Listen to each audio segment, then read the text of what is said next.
Hola, ¿qué tal? Bienvenidos a otra emisión de una iniciativa por la inclusión. El, el día de hoy vamos a hablar sobre un tema importante, una trayectoria de una gran mujer y de una gran defensora de los derechos humanos, Ruth Bader Ginsburg, ¿sí? Y de eso va a tratar el capítulo de esta semana.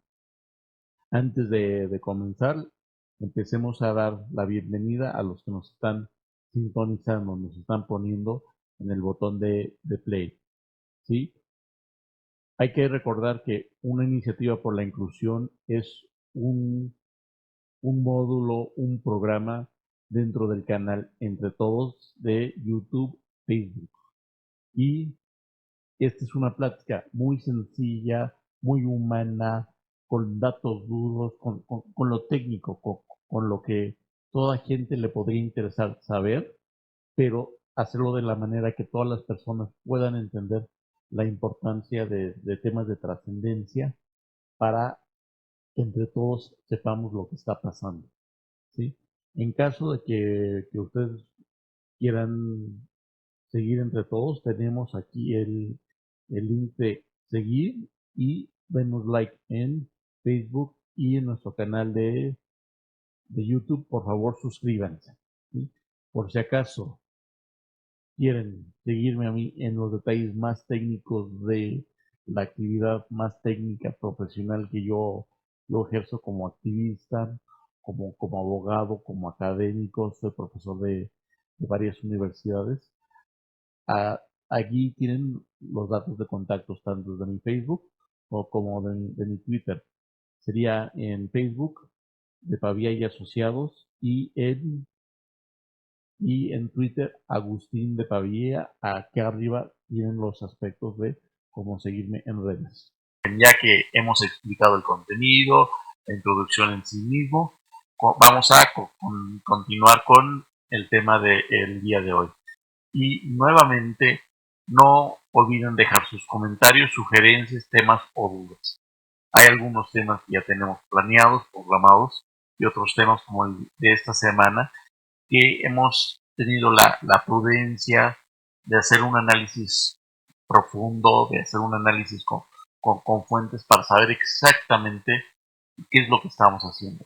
Normalmente, en el tema de hoy, que es la vida de Ruth Bader Ginsburg, en muchos casos es una mujer ejemplar, es una jurista ejemplar, fue defensora de derechos humanos y poco a poco hemos visto diversas notas, diversos detalles de lo que fue su vida.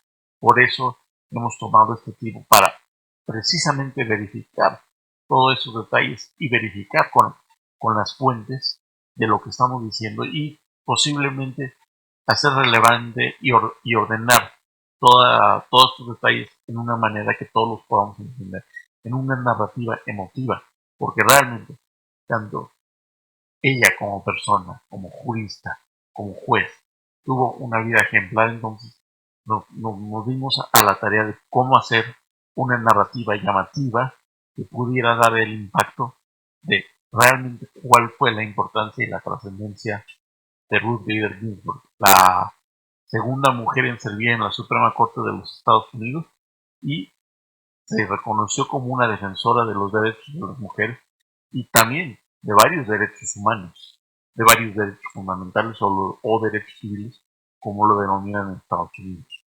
Ahora, concretamente, ella murió por complicaciones de cáncer pancreático el 18 de septiembre de este año.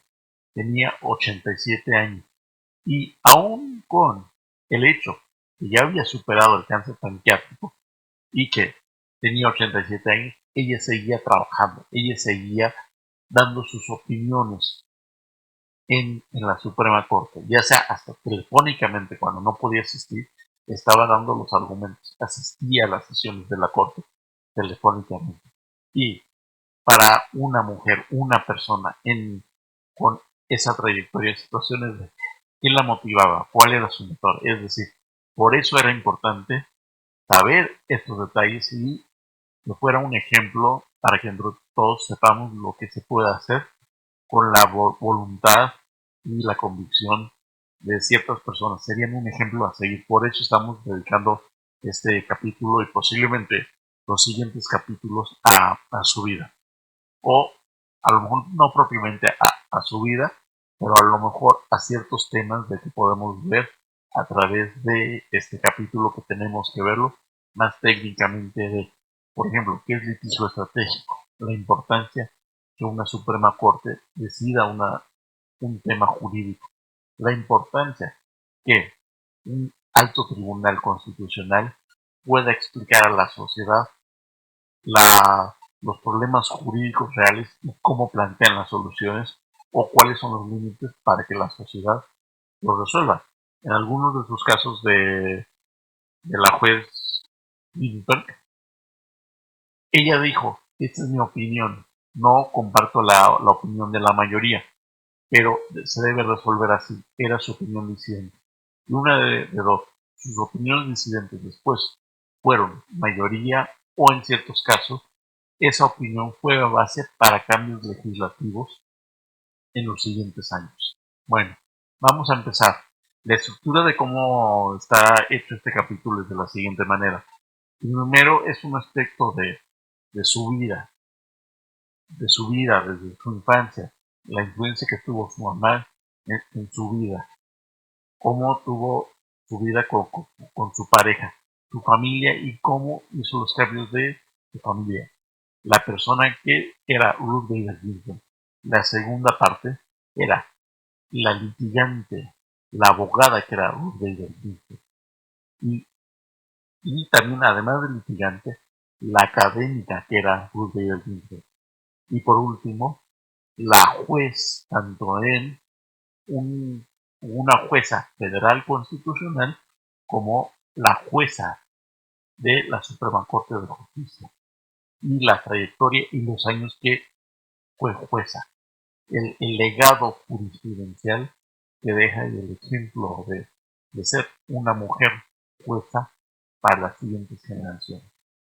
Entonces, ya que explicamos cómo será la presentación, vamos punto por punto para que sepamos cómo va a ser este trayecto entre todos sobre la vida y la trascendencia de Ruth Bader Ginsburg. Ahora, su vida. Vamos a empezar. Su mamá, que era Cecilia Bader, era muy inteligente, muy estudiosa. Sin embargo, cuando ella tenía 15 años,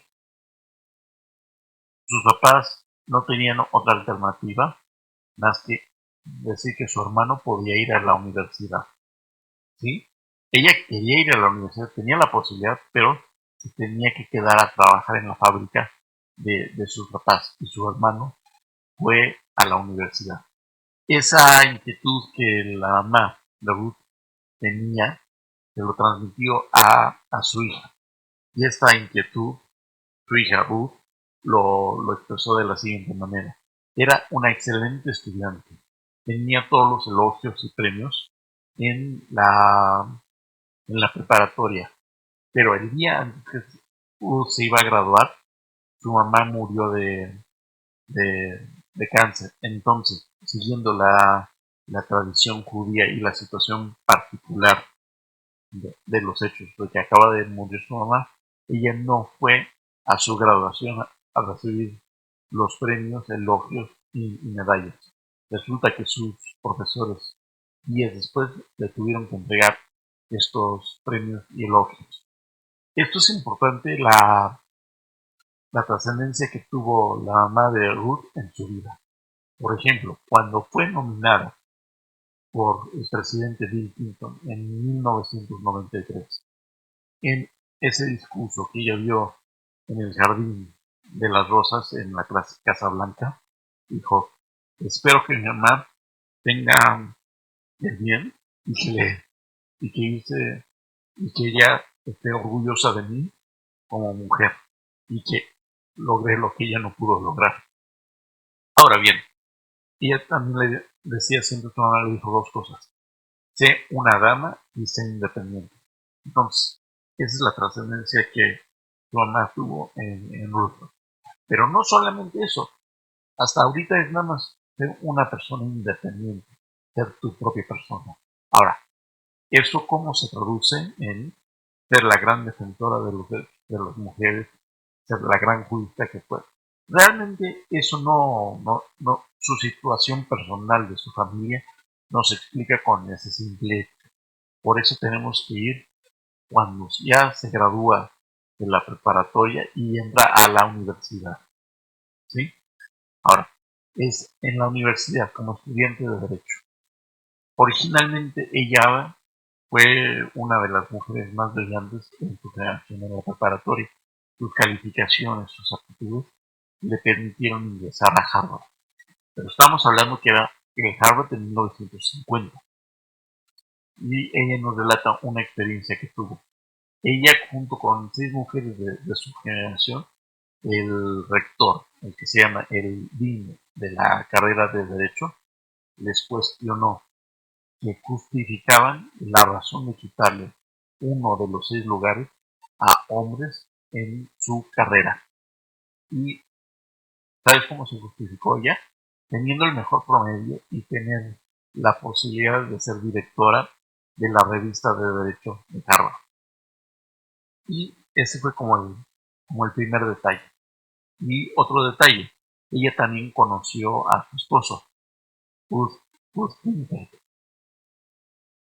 Ella conoció a, a su esposo, Martin Ginsburg, y ella relata, él fue el primero que le importaba lo que pensaba, quería saber lo que pensaba, y no solamente me veía como un objeto o como una madre, sino le importaba mi intelecto. Y eso fue trascendente, porque también como él estaba en generaciones más arriba que ella, a mitad de su carrera, aún en Harvard, ella hizo la transferencia a,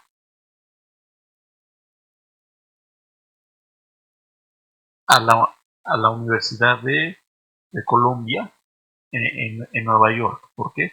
Porque su esposo recibió, Martin, tenía trabajo de litigante, de abogado fiscalista ahí. Entonces ella se mudó con él para formar su familia. Ahí es donde ella concluyó los estudios de Derecho. Y también en ese momento, cuando concluyó los estudios de Derecho, porque en Estados Unidos no es un nivel de licenciatura, sino para tener la posibilidad de ejercer el derecho es una especialidad. En ese momento ella también era una madre. Entonces, además de ser estudiante de Derecho, seguir con los mejores promedios, también ahí ella era una, una madre. Y después nos dice, ese fue un aspecto del éxito de su vida. Su vida misma le dio las herramientas del éxito, como veremos después. Ahora, además de ser esposa, madre, sus hijos, su primera hija fue Jane Carroll Ginsburg, que nació en 1955, y después tuvo a su hijo James Stephen Ginsburg. Ahora, Jane Carroll es abogada y también es profesora de la Escuela de Derecho de Columbia. Tanto, tanto su papá Martin también fue profesor de la Escuela de Columbia y también su mamá. Es decir, este es el primer momento y a nivel de Estados Unidos es la primera comparación de tanto padre, madre y hija que dan clases de derecho en la misma universidad. Pero ¿a qué se dedicó Jane Carroll Ginsburg? A la familia Ginsburg siempre le gustaban las artes. Entonces, sí, sí es abogado, pero ¿a qué se dedica? Se dedica a el derecho de propiedad de las artes, la propiedad intelectual. ¿Y a qué se dedica el hijo James Stephen Ginsburg, que nació aproximadamente 10 años después, en 1975? Él se dedica a ser productor de música, pero a productor de música clásica. En las noticias y en los medios ha pasado la importancia que Ruth Bader Ginsburg como jueza, como integrante de la Suprema Corte, decía, yo quiero que el próximo presidente de tendencia más liberal, o el próximo presidente, pero al menos que no sea el presidente actual, designe la sucesora de el puesto que normalmente es vitalicio en la Suprema Corte en los Estados Unidos. Ahora, ¿quién dijo esta declaración? Esta declaración lo dijo sus, sus nietos, ¿sí? Y su nieta es Clara Spera. Ella también es abogada, ella es abogada de Harvard, y ella es la que hizo la declaración a los medios de que ella se acuerda de su declaración de su abuela, Ruth Bader Ginsburg, que le dijo, por favor, quiero que el mundo sepa que no quiero que el presidente actual designe mi sucesor. Porque ahora, es trascendente de saber de su convicción, tanto por las artes como por el derecho, se transfirió tanto a su hija como a su hijo y a sus nietos. Porque también el nieto de Jane es un actor. Es muy peculiar porque decíamos, normalmente los profesionistas, los juristas, no solamente nos dedicamos a una cosa. Pero lo peculiar de Ruth Bader Ginsburg es que era una mujer íntegra y le gustaban las artes, le gustaba la sociedad, le gustaba aspectos de justicia, de vocación, la academia. Y eso es de lo más interesante. Hacía amigos con mucha gente, entre ellos con las personas que pensaban no igual que ella. Y vamos viendo la evolución de ella como persona, la trascendencia, la importancia y la razón porque mucha gente da sus respetos y la conmemoró como la conmemoró. ¿Sí? Muy bien. Ahora, ella en algún momento cuando decía, ¿por qué soy tan exitosa como soy? ¿Por qué soy como soy? ¿Por qué tengo este prestigio, ese respeto? Y ella era columnista en el New York Times. Y después escribió en el libro My Words, básicamente algunos aspectos que le ayudaban a ser exitosa en la vida. Uno de los comentarios que dijo que le hizo exitosa es de las personas que te odian, que son negativas, no, no les des cancha. Dice, don't engage. Realmente decía, las críticas que escuches, por favor, toma un oído sordo a sus comentarios para que no te afecte. El otro aspecto que decía ella es de que te importen otros aspectos más importantes que tu propio trabajo.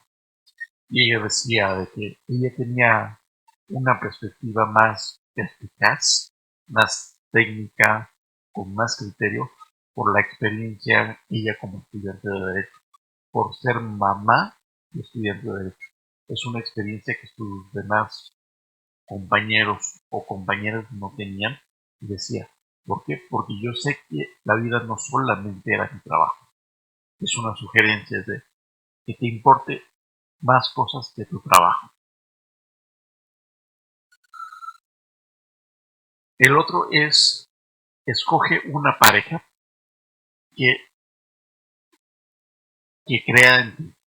Ella decía que Martin Ginsburg era su pareja, que sus opiniones, que su criterio jurídico previamente iba precisamente antes que lo conociera cualquier otra persona, él era el primer filtro, el primer consejo.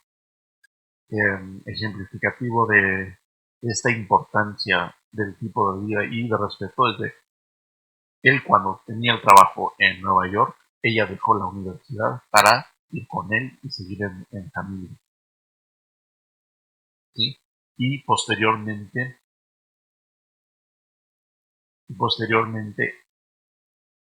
él cuando le ofrecieron ser jueza federal en Washington, él dejó su carrera como abogado litigante fiscalista para acompañarla a que tuvieron una casa en Washington y él se dedicó en Georgetown University y otras universidades a dar clases de derecho fiscal. Es como un ejemplo. Y también nos relatan que en el momento que se abrió la posibilidad de nombramiento, de que se nombrara una juez o jueza a la Suprema Corte, Martin era el que hizo toda la campaña y habló con todos los conocidos de Washington. Ha sido, ya tiene más de 13 años siendo jueza federal, de su trayectoria académica y su trayectoria en litigio. Ella tiene las tablas para ser jueza de la Suprema Corte. El esposo era el que hizo la campaña para que lo eligieran. ¿Por qué? Por la tradición de que normalmente los jueces son ajenos a la política. Ese es un detalle propio de lo que pasó. Y a lo mejor una de las sugerencias es de hay que ser respetuosos, hay que ser amigos y tener una amistad profesional y de colegas. Ella le reconoce y se le admira que tuvo una muy buena amistad con Anthony Scalia, que es otro juez de la Suprema Corte, pero con una visión completamente distinta a la de ella, porque ella pensaba que la Constitución era un texto vivo que se adaptaba a la voluntad y a la situación real, porque los padres fundadores, como se denomina en Estados Unidos, querían que la Unión y que el Estado de Derecho perdurara, y eso implicaba adaptarse a los cambios, con los mismos valores, pero que se pudiera adaptar a los cambios.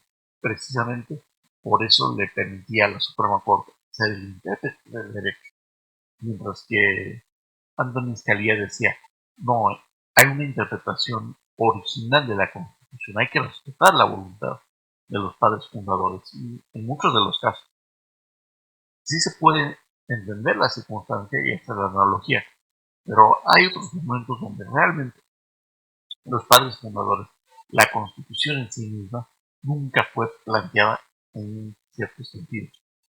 Básicamente, en respecto a las interpretaciones de los derechos civiles y las facultades de la federación y los estados. Y ahí es donde había un gran aspecto de lo que es ser conservador y liberal.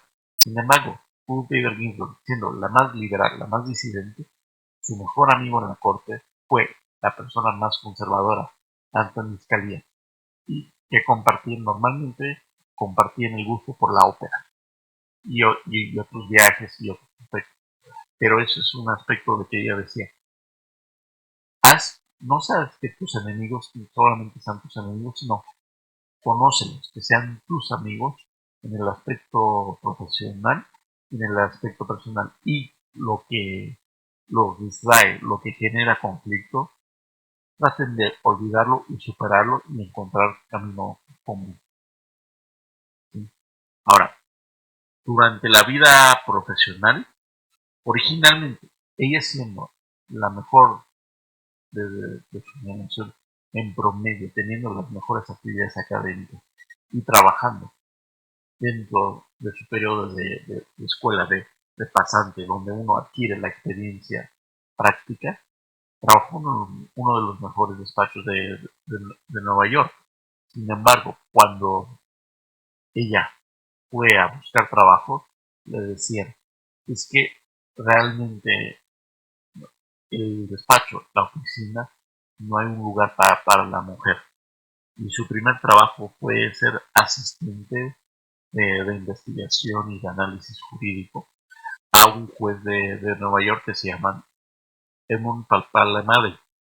Y ese fue el primer trabajo que tenía, que duró aproximadamente del año 59 al 51. Y después se dedicó desde el 61 hasta 1980, cuando fue nombrada como jueza federal a la academia, es decir, más de 30 años en la academia como la Universidad de Columbia y la Universidad de Rutgers, con diferentes puestos como profesora adjunta, investigadora adjunta, y los últimos puestos sí fue profesora titular de las materias en cada aspecto. Ahora, aquí tenemos que ver algunos detalles específicos. Ya después de 10 años en la academia y 15 años de que tenía y 5 años más de experiencia, ella empezó a trabajar en una organización que se llama la Unión para las Libertades Civiles de Estados Unidos, que es el ACLU, que es como la organización de Estados Unidos que representa el litigio estratégico en los Estados Unidos. Ella tomó ese trabajo cuando su hija Jane tenía ya 16 años y su hijo James tenía 6 años, es decir, aprovechó la academia para tener esa experiencia, tener esa habilidad. Ella en la Universidad de Rutgers generó la primera revista sobre derechos de las mujeres, como la revista jurídica de análisis de casos. Y también en la Universidad de Columbia ella escribió el primer libro académico, análisis legal, sobre qué es lo que es discriminación basado en el sexo. Entonces, desde la academia ella ya tenía experiencia. Y un año posterior también trabajó como abogada asociada, como consultora en la Oficina de Derechos Civiles de los Estados Unidos. Y es la oficina de gobierno que se dedicaba a ver casos de discriminación. Y ya después entró a la Organización de los Derechos Civiles de Estados Unidos. Y ella cofundó y fue directora del área de la dirección de la Oficina de los Derechos Civiles y de la Igualdad de la Mujer. Y aproximadamente en 10 años que fue directora y cofundadora, generó los 6 casos. Al menos generó 11 casos, 6 de los cuales fueron ante la Suprema Corte, que establecieron los precedentes sobre discriminación basada en género. Y después de ser parte de la oficina, fue la abogada general de esta oficina, como la litigante general de la Oficina de los Derechos Civiles de Estados Unidos. Y esto fue poco antes de que fuera nombrada como jueza de distrito en Washington, D.C. Para que vayan viendo exactamente por qué fue la importancia que tuvo ella y decíame, ¿por qué es la estandarte de los derechos de las mujeres? Porque como jueza lo hizo, no. Generó la Oficina de Derechos Civiles de la mujer dentro de la organización más importante de los Estados Unidos. Y fijó los primeros precedentes, tanto a nivel federal, jueces de distrito, como ante la Suprema Corte. Y de los 6 casos, aproximadamente, ganó de 6 casos que iba ante la Suprema Corte, ganó 5 de ellos. Es decir, demostró su expertise y su habilidad de cómo llevar casos de litigio constitucional.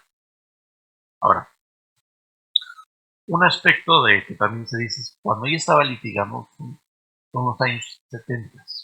La corte y casi todo el poder judicial y la cultura jurídica, como les había explicado, que no le daban trabajo a ella por ser mujer, era dominado por hombres.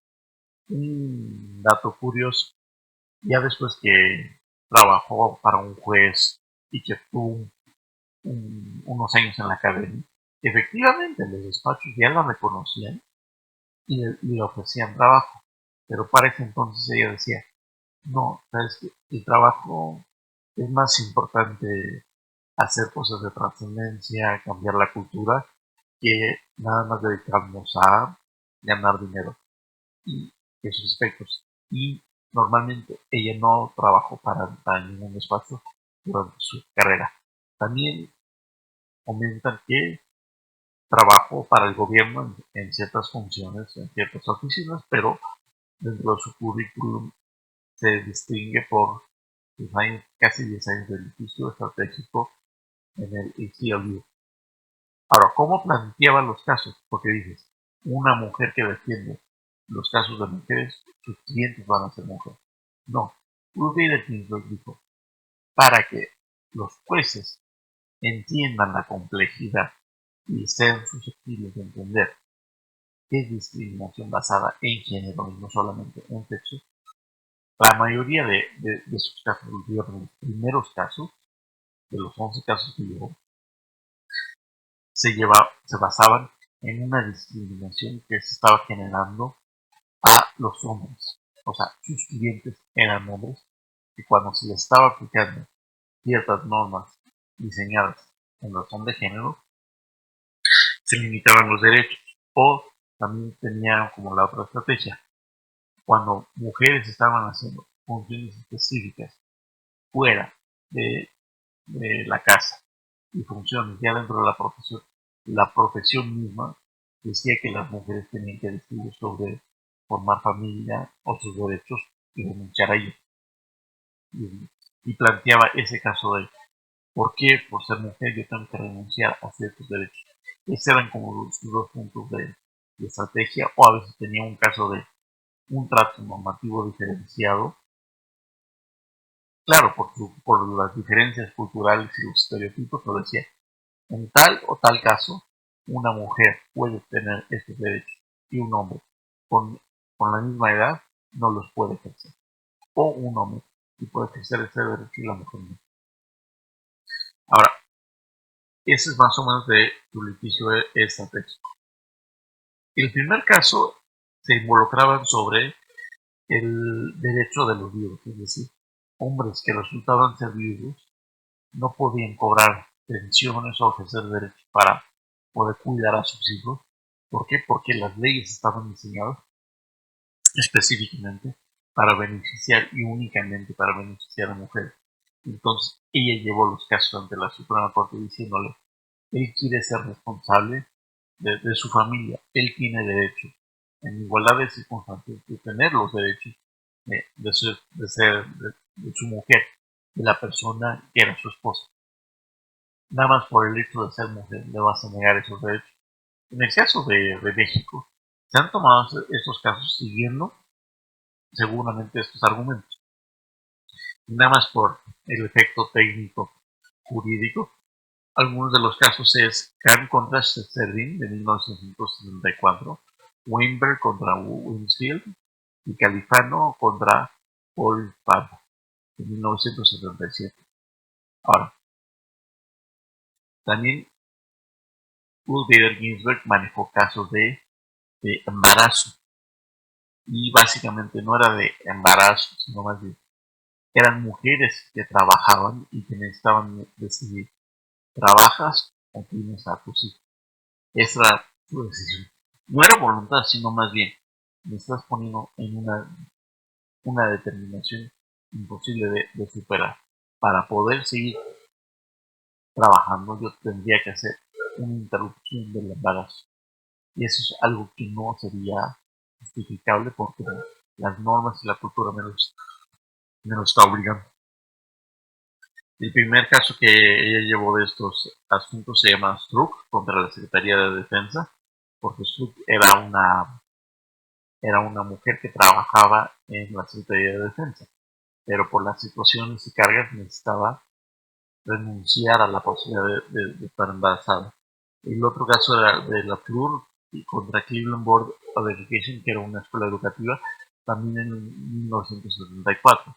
Y Bull contra Adelio en 74 y General Electric contra Gilbert en 1975. Estos son los precedentes que ya manejó, que vinieron definiendo los derechos de las mujeres en relación al embarazo.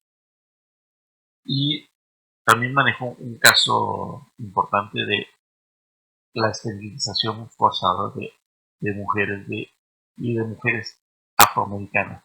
Este caso era en en un estado de Estados Unidos había una política de ofrecer procedimientos de esterilización a mujeres, que en realidad no había problemas, pero en realidad, o en el caso de mujeres afroamericanas, había aspectos de consentimiento no informado que no se le había informado, o que realmente cuál consentimiento podría haber con las situaciones reales de que vivían las mujeres afroamericanas. Y había un aspecto desproporcional de esas políticas en las comunidades, por ejemplo, de mujeres afroamericanas. Entonces, ella planteó este caso en 1973 y se llama Cox contra Stanley. Ahora, también había otro aspecto, que las normas para formar jurados, normalmente cuando en Estados Unidos tú tienes derecho a que te juzguen tus padres, se llama un jurado, es decir, los ciudadanos determinan la sanción y si eres culpable o no. No determinan el derecho, pero una vez que el juez y los abogados plantean el caso de derecho, el juez normalmente no determina el caso, no se los pasa al jurado que tus padres te juzguen.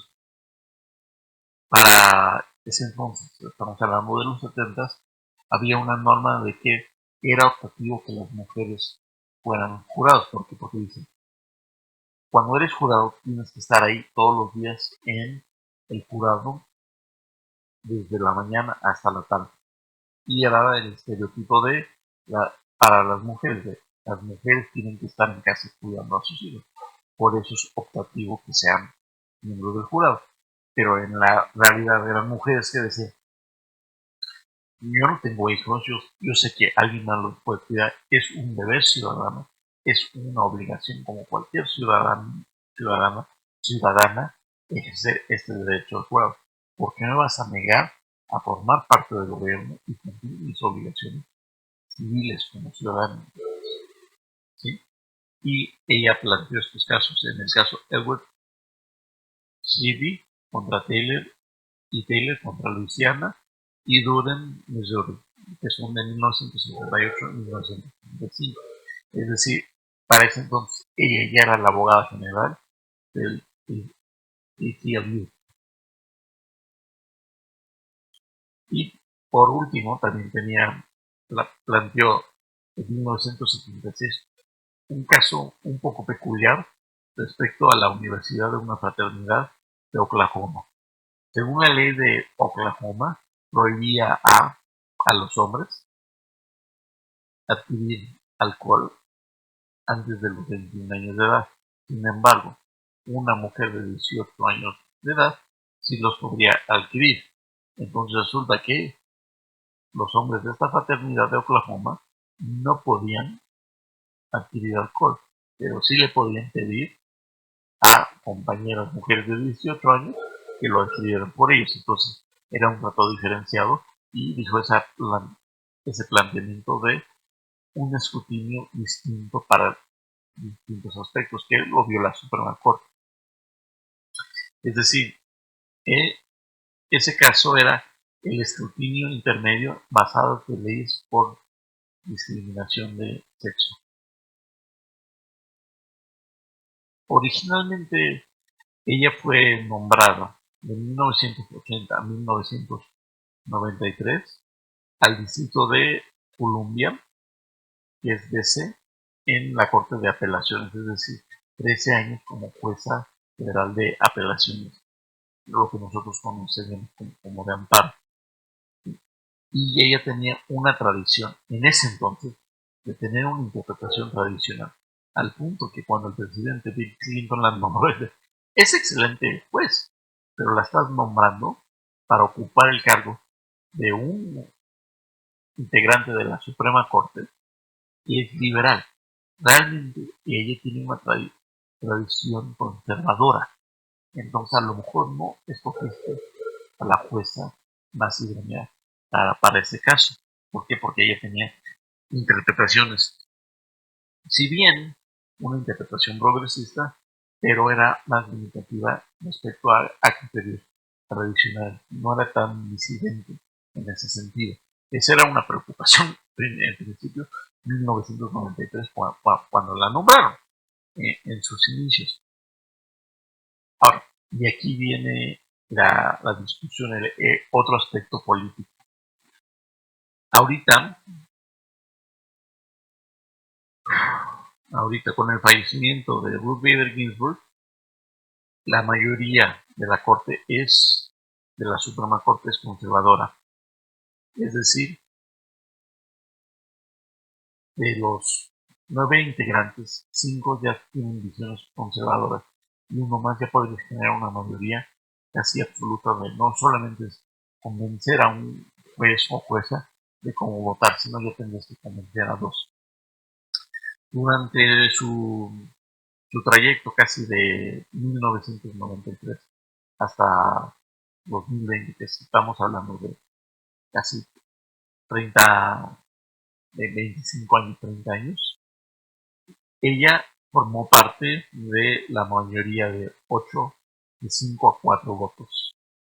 Y en promedio, por año, ella estaba participando o emitiendo votos, en esos casos de 7 a 8 por año. Su participación en los casos fue relevante. Ahora, Ruth Bader Ginsburg se reconoce como una de las más liberales o más disidentes. Sin embargo, como vimos en un principio, realmente no es de que votó en la mayoría de manera disidente, sino más bien cuando decía que no, sus argumentos estaban hechos de tal manera técnica, jurídicamente, con fundamentos tan bien hechos que convencían. Y además que convencían, estaban redactados de tal manera que la gente podía entenderlo. Y por eso sus votos acabaron siendo tan importantes y tan notorios y tan públicos. ¿Por qué? Porque ella era excelente para comunicar las razones, tanto jurídicas, prácticas y legales, de sus casos.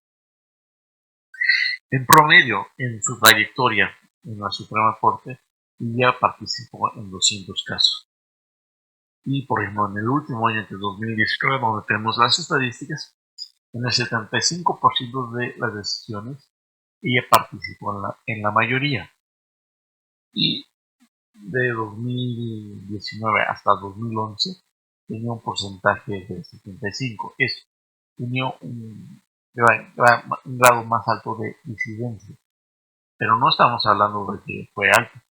En general, en su promedio de toda su carrera judicial como integrante de la Suprema Corte, ella en el 80% de los casos decidía con la mayoría de la integración de la Corte. Lo que cambió es de año con año, en la medida que una jueza o un juez renunciaba o fallecía en funciones como juez, era nombrado por gente con diversas técnicas y diversos puntos de vista.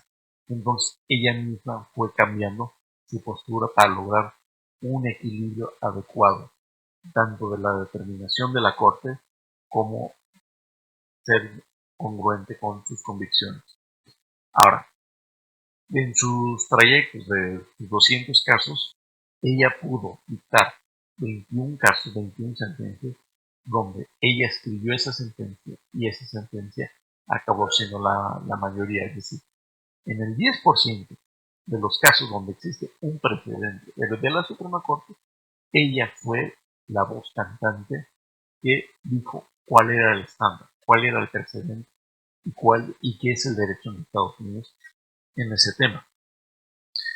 Pero también ella formó al menos 9 opiniones disidentes donde se logró la mayoría que fue disidente. Entonces, tanto ella podía ser parte de la mayoría como cuando había una discusión donde la mayoría no estaba de acuerdo con la idea general del proyecto del análisis, al menos en 9 veces, ella formó parte de esa mayoría disidente. Ahora, por último, vamos a explicar uno de los casos y de por qué era disidente.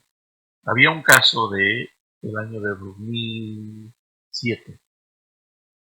Déjenme verificar bien los datos. La empresa Goodyear tiene varios empleados, pero una mujer que fue empleada por Goodyear se da cuenta que aproximadamente al año ella gana $15,000 menos que sus contrapartes, sus compañeros directores en esa empresa. Por el mismo trabajo, gana $15,000 menos.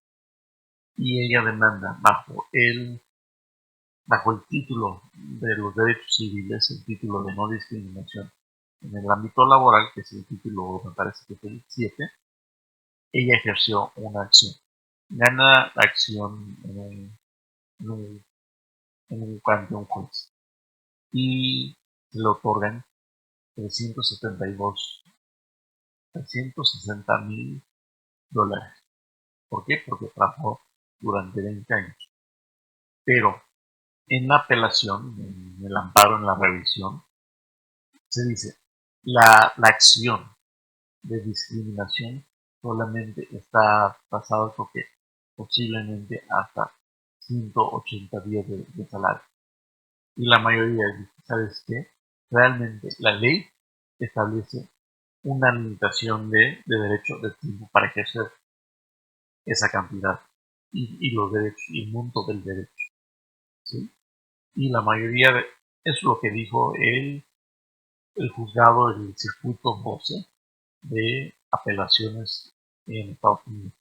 Llegó a la Suprema Corte valida ese criterio y Ruth Bader Ginsburg en su voto particular dice algo muy sencillo. Entonces, si acreditó la mujer ser una parte de un grupo vulnerable, ser una mujer que estaba en un ámbito laboral, realizaba el mismo trabajo que cualquier otro hombre, entonces debería tener el mismo salario. Acreditó tener un salario distinto, pero bajo el criterio de estos 180 días, ella tendría que haber demandado cada 180 días el acto de discriminación. Y si no lo había demandado es como si no hubiera ocurrido nada. Es decir, esa discriminación que ella vivió, si no ejercía dentro de esos 180 días, es como si no hubiera pasado nada y se borraba todos los pecados de la empresa que lo discriminó. Ahora, este argumento, este criterio que hizo en su voto particular, era decir, ¿sabes qué? La ley de antidiscriminación de derechos civiles había un problema técnico ahí y es una interpretación claramente técnica, pero es injusta. Y cuando el presidente Obama fue electo presidente, el primer acto legislativo que firmó y modificó de ley fue precisamente hizo el acto de empleo adecuado y justo de 2009. ¿Por qué? Precisamente basado en el criterio que estableció Ruth Bader Ginsburg. Digamos, no ganó el asunto judicialmente, pero sus argumentos y la contundencia de sus argumentos al menos logró que políticamente cambiara la ley. Ella impulsó el cambio de una ley con los argumentos jurídicos. ¿Sí? Y además fue el primer acto que el presidente Obama hizo como un acto legislativo, porque también él tenía una trascendencia de ser un defensor de los derechos civiles. Entonces ahí había un vínculo y la importancia. Bueno, otro caso que teníamos era el de la Academia Militar de Virginia. Lo que pasaba aquí en la Academia Militar de Virginia es que una mujer quería tener entrenamiento militar como cadete oficial militar en la Academia Militar. Y lo que dijo la Academia Militar es que tú estás pidiendo otros estándares y vamos a disminuir la calidad académica de los hombres cadetes. Y además, sabes que si quieres ser integrante de la milicia, de la Academia Militar, te damos una alternativa igual pero separada, que son la Academia Militar para Mujeres de Virginia. Y realmente lo que dijo Ruth Bader Ginsburg, que ahí se empieza a hacer un análisis muy técnico y jurídico de todos los argumentos de ponderación y de que son justos y no, que se utilizan ya para hacer estándares de jurisprudencia, pero dice, a ver, sé que la mayoría en este caso de Virginia dijo esto, pero los argumentos son muy sutiles, no tienen peso suficiente y no son persuasivos por las razones anteriores que he establecido. Y este precedente normalmente de su voto disidente genera estándares posteriores para cómo se juzga una diferencia de género. Pero les comentaba de la importancia que decía, además de los argumentos técnicos, sí sé que son argumentos técnicos que la Corte los compró, pero son argumentos muy endebles, muy estereotipados, muy sencillos de combatir, como los he combatido, para que me entiendan de que, ojo, mi voto disidente establece exactamente como debió ser el estándar y se ha utilizado ese estándar para casos posteriores. Ahora, también hay otro caso muy paradigmático en este sentido, de libertad religiosa y el aspecto de que el uso de anticonceptivos que se dan por parte del empleado conforme a la Ley Federal de Seguridad Social o de Atención Médica. Este caso fue de 2014. Originalmente, un empleado que tiene que darle el servicio de servicios anticonceptivos a todos sus trabajadores decía, por razones religiosas me opongo a entregar a mis trabajadores estos servicios. Y decían, es que yo como empresa tengo una convicción personal propia.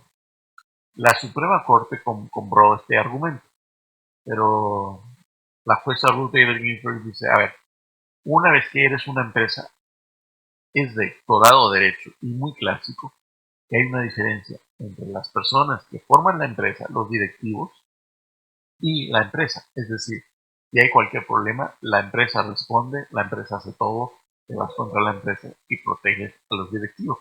Paradójicamente, en este caso, hacemos una ruptura de las creencias de, de las personas que integran la empresa. Para este motivo, sí se rompe ese velo corporativo para protegerlos para efectos de una excepción religiosa. Pero para todos los demás efectos, sí existe ese velo corporativo. Y eso es un trato diferenciado e injusto. Y yo dijo, si bien es cierto, es injusto, al menos esto nada más sería para efectos de anticonceptivos y de cualquier otro, porque si lo hacemos una excepción religiosa para cualquier otro, estaríamos cayendo en un peligro para argumentar que cualquier empresa tenga ya derechos civiles y una protección constitucional. Y la jueza Ruth Bader Ginsburg también únicamente no era una defensora de los derechos de las mujeres. Ella fue la encargada de hacer el voto mayoritario de un caso en Estados Unidos que se llama Homestead. El caso era de dos mujeres con discapacidad intelectual que estaban en una institución de cuidado para personas con discapacidad intelectual, un hospital psiquiátrico. Y decían, bajo el acto de los derechos de personas con discapacidad, la persona con discapacidad que necesita silla de ruedas, los sordos, las personas con discapacidad visual, cualquier persona con discapacidad, el gobierno te da lo que requiere, tus rampas, tus servicios, tus productos. Pero yo como persona con discapacidad intelectual, que sí requiero de una persona que me dé ciertos apoyos para que yo decida qué hacer, es un apoyo en toma de decisiones y a lo mejor en aspectos de medicamentos psiquiátricos y de cómo debo tomar mis medicamentos, el Estado no me proporciona esos servicios. Por eso estoy obligado yo a estar en un hospital. Y eso lo considero discriminatorio. Y Ruth Bader Ginsburg dijo, ¿sabes qué? El hecho de que una persona con discapacidad, especialmente la intelectual, tú digas que su mejor lugar es estar en un hospital, es discriminatorio y da un estereotipo que las personas con discapacidad no sirven, que no pueden. Como más o menos la analogía, el lugar de la mujer es su casa, pero dijo, a ver, el lugar de la persona con discapacidad intelectual, problemas mentales, intelectuales, las personas con mayores dificultades de discapacidad, su lugar es en una institución. Dijo, a ver, muy similar con los argumentos del lugar de la mujer es en su casa y fuera de la sociedad. Dijo, aquí también tenemos un estereotipo, pero solamente basado en discapacidad, y veo el trato discriminador de diversas discapacidades conforme la ley de derechos de personas con discapacidad. Y bajo esa misma ley debe de tener el mismo trato. Y la otra ley de atención psiquiátrica y de instituciones en, para personas con discapacidad resulta ser discriminatorio, entonces hay que obligar al gobierno y para esas discapacidades ofrecer los servicios en la comunidad y no en las instituciones. Nada más para que vean ese aspecto de la importancia de los votos y con qué contundencia podía dar los argumentos. Y aquí viene otro aspecto que ya sería lo final.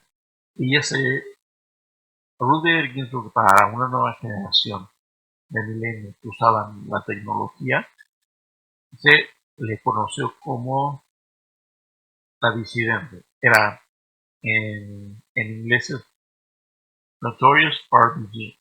Es notoriamente Ruth Bader Ginsburg. O sea, sus opiniones eran tan contundentes, sus críticas eran tan contundentes, con tanto impacto social, que era notorio lo que decía.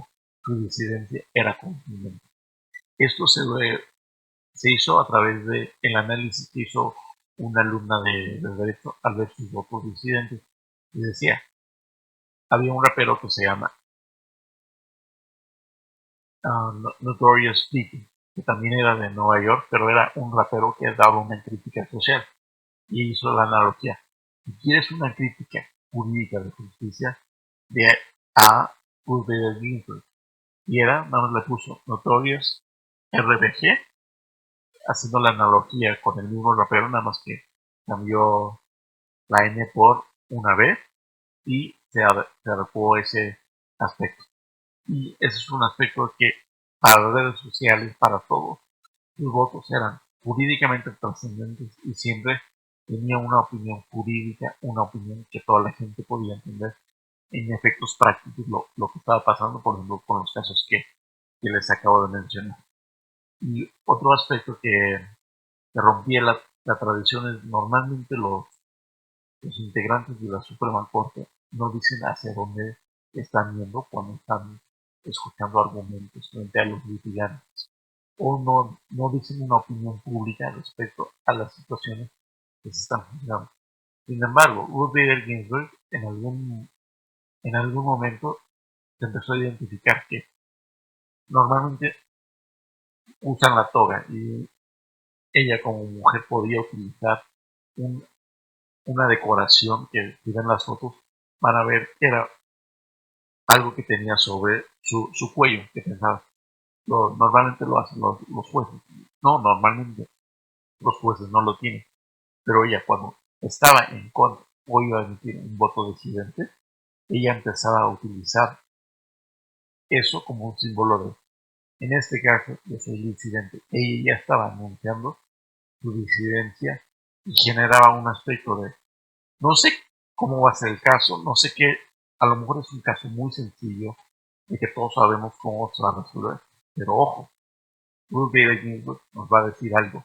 ¿Por qué? Porque todos podían ver cómo se ve hasta hacen dibujos y personas pueden observar, o sea, puedes observar la discusión, no se graba, no se transmite, pero sí se pueden observar.